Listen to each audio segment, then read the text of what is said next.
इथं आम्ही 2 BHK flat घेतलेला आहे प्राईड वर्ल्ड सिटी मॅनहॅटनमध्ये. आणि आम्ही सुरुवातीला ज्यावेळेस पोझिशन घेतल्यानंतर स्वतः सेल्फ इन्स्पेक्शन केलं, त्यावेळेस ज्या काही गोष्टी आम्हाला सापडल्या, जसं की नॉर्मल टाईल्सच्या काही अनइव्हननेस वगैरे असतील, पण ते नॉर्मल ज्या गोष्टी असतात त्या जनरली आपल्याला इझिली इतक्या कळून येत नाही. तर त्यासाठी मग आम्ही थोडं प्रोफेशनलची हेल्प घ्यावी म्हणून मग प्रॉप चेकअप करून आम्ही त्यांच्याकडनं अपॉइंटमेंट घेतली आणि त्यानंतर पूर्ण फ्लॅटचं कॉम्प्रिहेन्सिव्ह चेकअप करून घेतलं. तर चेकअप केल्यानंतर आम्हाला बऱ्याचशा गोष्टी कळल्या, जसं की काही टाईल क्रॅक्स आहेत तिथं ज्याच्यामध्ये बाल्कनीमध्ये.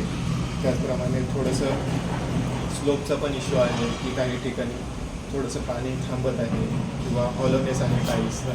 या गोष्टी जनरली आपण स्वतःहून ज्यावेळेस पाहतो तर त्या आपल्याला शक्यतो नाही कळून येत की काही गोष्टी कुठं आहेत का व्यवस्थित किंवा नाही. तर हे प्रोफेशनलकडनं थोडंसं आपण चेकअप केल्यानंतर आपल्याला कळतं की या ज्या गोष्टी आहेत त्या इम्पॉर्टंट आहेत. जसं की टाईल वगैरे थोडे हॉलो असेल, आपण काही वस्तू वगैरे आपल्या हातातनं पडली तर ते टाईल ब्रेक होऊ शकते, क्रॅक होऊ शकते. तर त्याच्यासाठी मला असं वाटतं की ज्याप्रमाणे आम्ही आत्ता इन्स्पेक्शन करून घेतलं आणि त्यांनी आम्हाला या ठिकाणी सांगितलं की बऱ्याचशा गोष्टी कशा आपण केल्या पाहिजेत आणि त्या आपण बिल्डरकडनं त्या गोष्टी रेक्टिफाय करून घेतलं पाहिजे. तर ह्या गोष्टी ज्या सांगितल्या त्या आम्हाला बऱ्याच चांगल्या हेल्पफुल पण वाटल्या.